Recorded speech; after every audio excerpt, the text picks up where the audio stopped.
Bonjour ensemble la famille, bienvenue sur Chemin de Kama, la chaîne qui prône pour une nouvelle pensée éducative en Afrique. La famille, je souhaite juste vous prévenir que je ne mettrai plus des textes complets dans mes présentations car j'ai vu circuler sur les réseaux sociaux des captures écran de mon travail sans que mention ne soit faite de ma personne.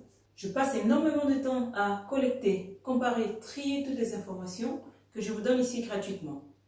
Je respecte, comme je peux, toutes les méthodologies de recherche que l'on nous inculque en camitologie, notamment à Kemet Math, et cela me prend énormément de temps et d'énergie.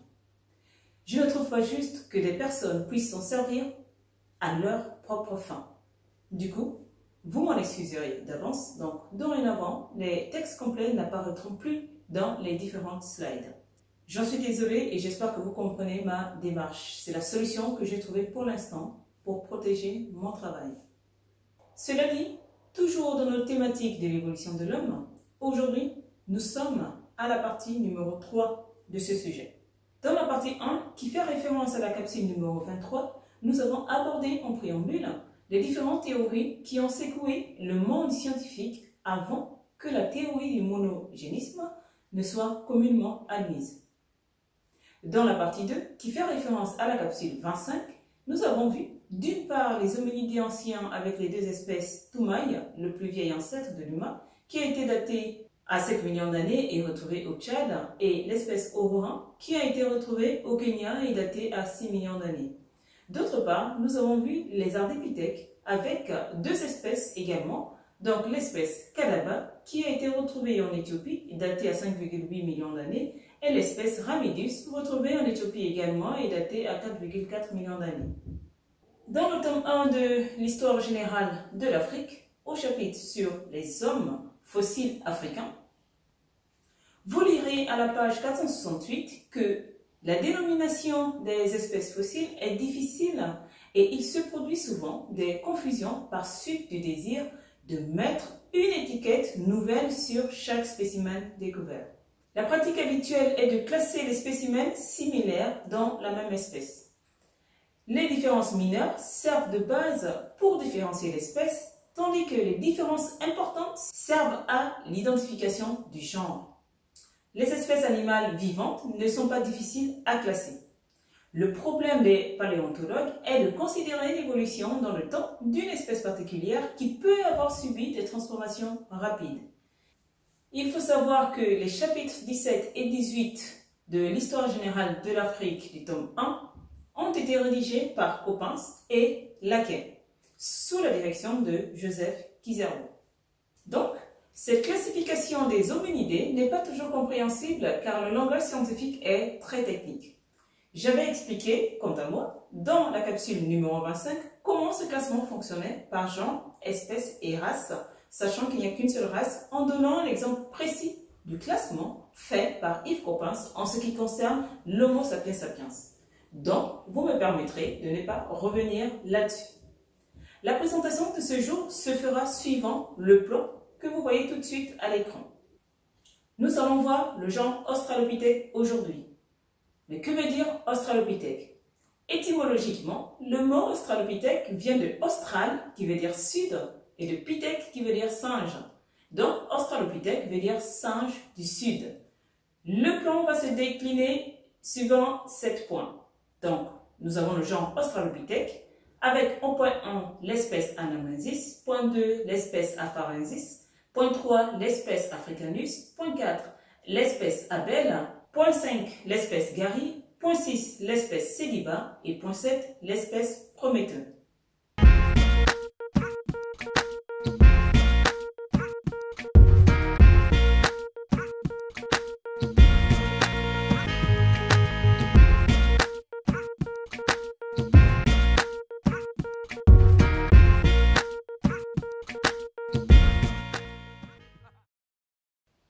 Pour commencer cette capsule, je vous mets un court extrait de vidéo du professeur Jean-Paul Mbelec, astrophysicien, chercheur et enseignant, où il parle des différents hominidés qui constituent les différentes étapes de l'évolution humaine.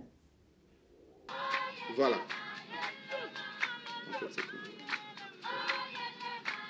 Là, à l'écran, nous voyons le schéma, n'est-ce pas, de la naissance de l'homme, de ses migrations à travers le monde. Et nous avons quelques images également qui nous présentent un peu son évolution. Par la suite, nous allons voir l'Homo sapiens sapiens dont l'homme aboutit il y a pratiquement moins de 200 000 ans. Voilà notre plus vieux ancêtre, n'est-ce pas, tel qu'il a été refait. On peut voir là le schéma de la migration à travers le monde. Et là, on peut voir l'évolution de l'espèce humaine. Et voilà, à la fin, n'est-ce pas, ce qu'on appelle aujourd'hui les différentes races. Donc, je vous demanderai, après avoir présenté ça de manière très schématique et très sommaire, n'est-ce pas, où naît, n'est-ce pas, l'intelligence ou la science. Parce qu'effectivement, on a l'impression que la science serait née en dehors de l'Afrique. Bon, alors, d'abord, l'homme est né en Afrique. Oui. C'est un fait maintenant attesté, ça ne se discute plus. Parce que sur le plan des fossiles, le plus vieux fossile est un crâne qui a été trouvé en Éthiopie, pas loin d'Addis Abeba, précisément, ça c'est Herto. Herto, c'est ce qui est passé là, oui. L'Homo sapiens Hidato. Oui. Et en fait, au niveau de la biologie moléculaire, c'est 300 000 ans éventuellement. 300 000 ans, oui. Voilà, pour l'homme moderne. C'est ce qu'on appelle Homo sapiens sapiens. Voilà. Bon, maintenant, c'est pas seulement l'homme moderne, mais les espèces anciennes également sont africaines à la base. Depuis les australopithèques, et même, j'inclus là-dedans Toumaï, qui est le plus ancien crâne trouvé, c'est au Tchad. Il est daté de 7 millions d'années. Abel, nous avons maintenant à l'Afrique de l'Est, ça c'est les deux qui sont trouvés hors d'Afrique de l'Est, au Tchad. En Afrique de l'Est, maintenant on a Ardipithecus, tous les australopithèques, depuis l'Éthiopie jusqu'à l'Afrique du Sud. Et nous avons ensuite l'Homo erectus, qui est le premier homme qu'on pensait être sorti d'Afrique. Avant lui, nous avons l'Homo habilis, et là nous sommes pratiquement à 2 800 000 ans. Oui. Voilà. Et en fait, maintenant nous savons que Homo habilis était sorti d'Afrique avant Homo erectus. Voilà. Ce qui rend cohérent les faits. Même ces espèces-là, lorsqu'on les trouve hors d'Afrique, je pense à Homo habilis et Homo erectus, les plus anciens se trouvent en Afrique. C'est-à-dire qu'ils sont sortis d'Afrique. D'accord. Voilà.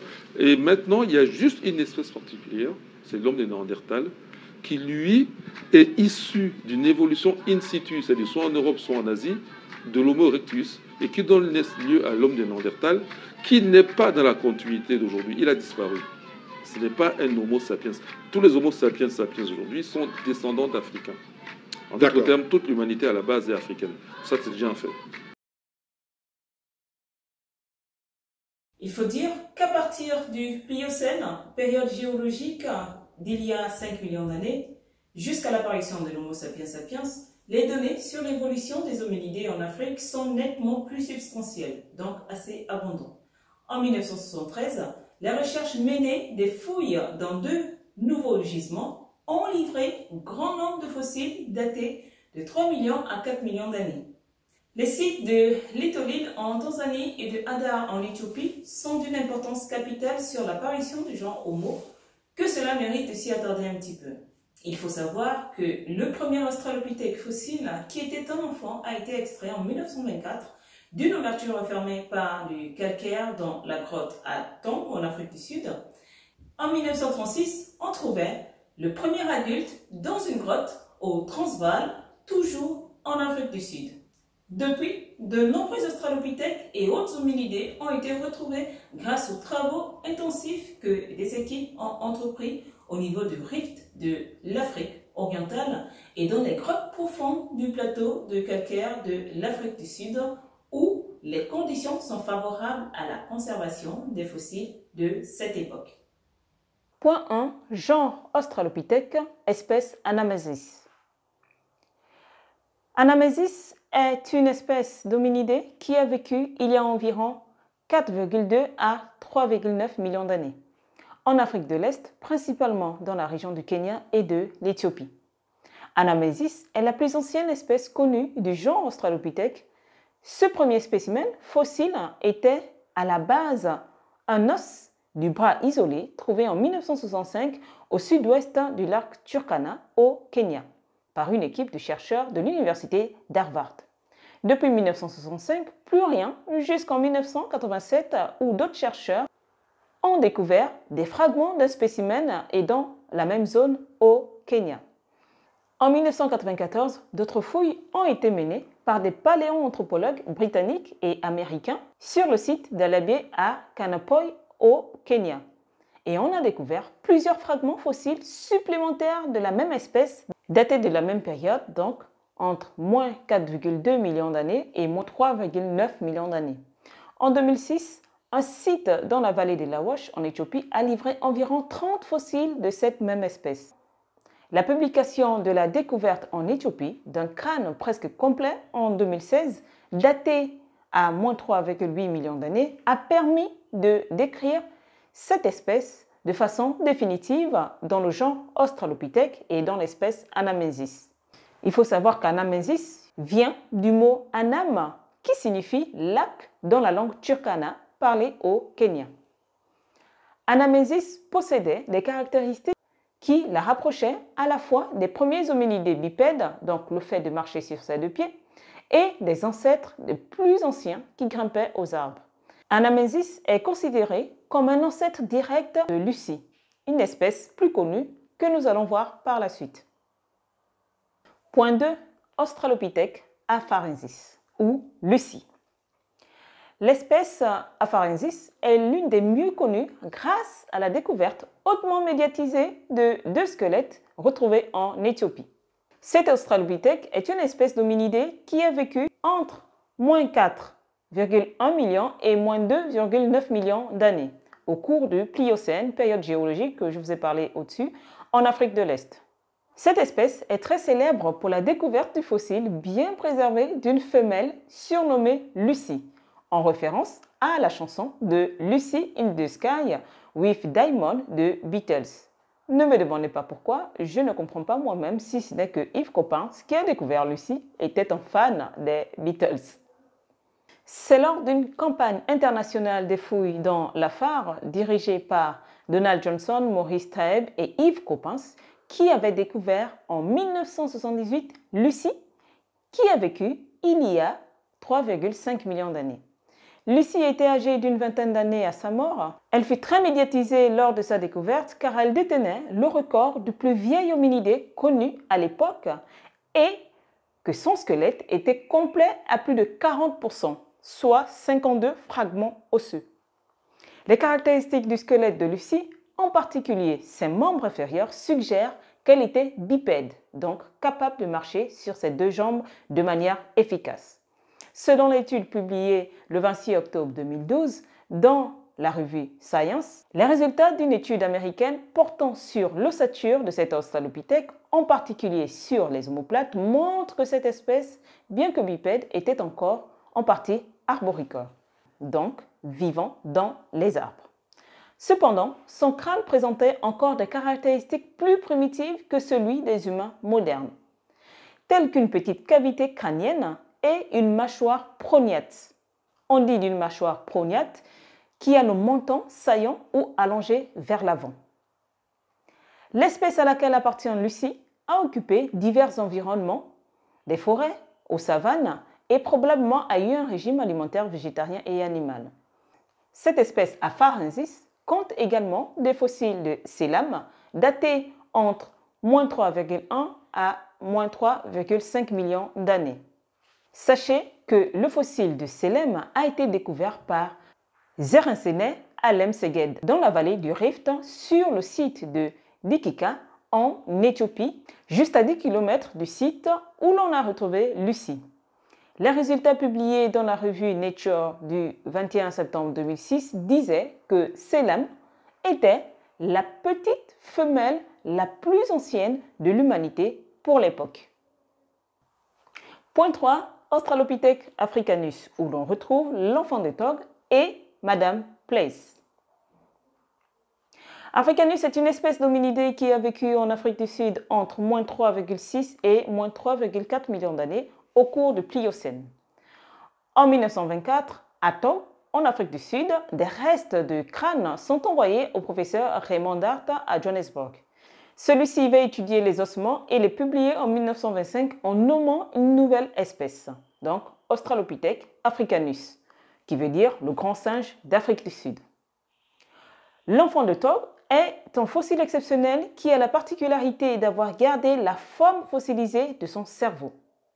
Sur la photo que vous voyez à l'écran, on peut apercevoir une couleur plus foncée, l'endocrâne de l'enfant. Mais la boîte crânienne n'a pas été retrouvée. Ce spécimen est âgé d'environ 4 ans et est daté à moins 3 millions d'années. En 1947, d'autres paléoanthropologues comme Robert Broom ont découvert un autre crâne fossile de la même espèce Africanus dénommé Madame Place.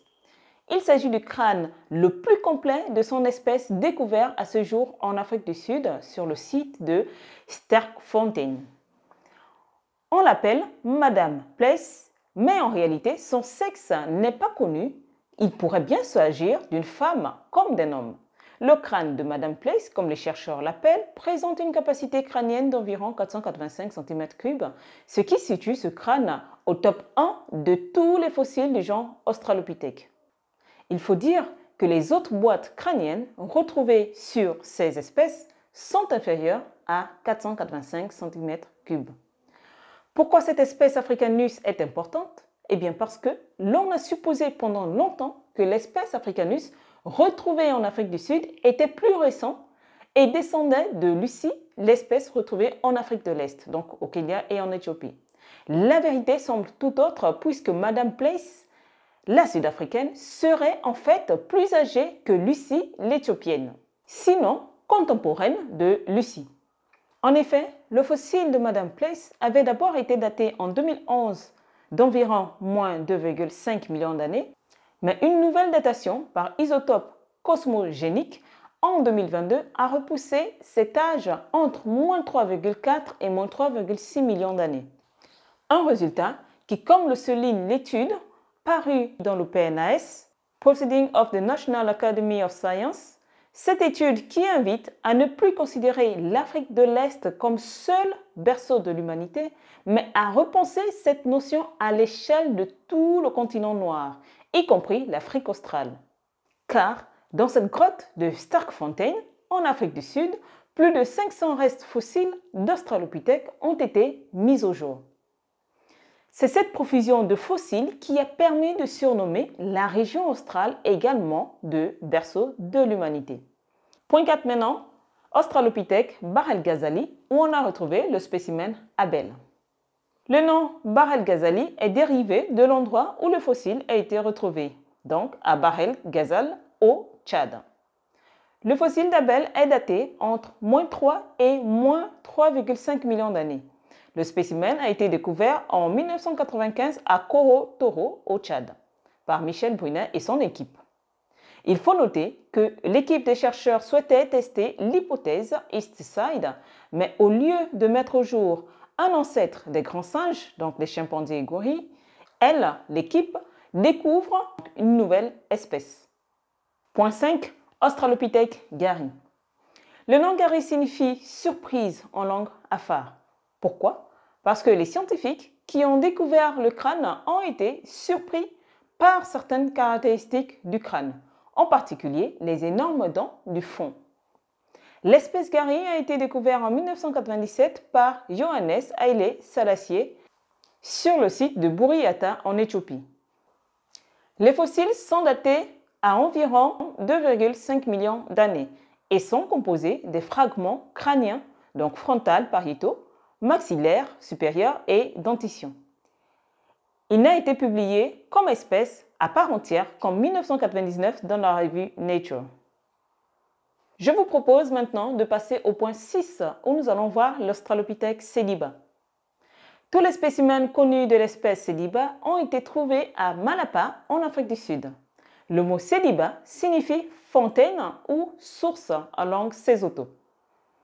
2 squelettes partiels ont été découverts en août 2008 dans le dépôt de la grotte de Malapa, donc à 40 km de Johannesburg, en Afrique du Sud. Les fossiles sont datés entre moins 1,9 et moins 1,7 million d'années. Cela ne représente pas la durée de vie de cette espèce, mais simplement un moment précis pour un nombre limité de fossiles. Des fouilles ultérieures dans la même grotte ont mis au jour 2 squelettes partiels exhumés à plus de 40%.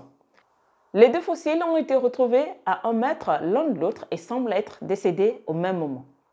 Les fossiles montrent également qu'ils appartiennent à une femelle adulte et à un enfant mâle d'une dizaine d'années.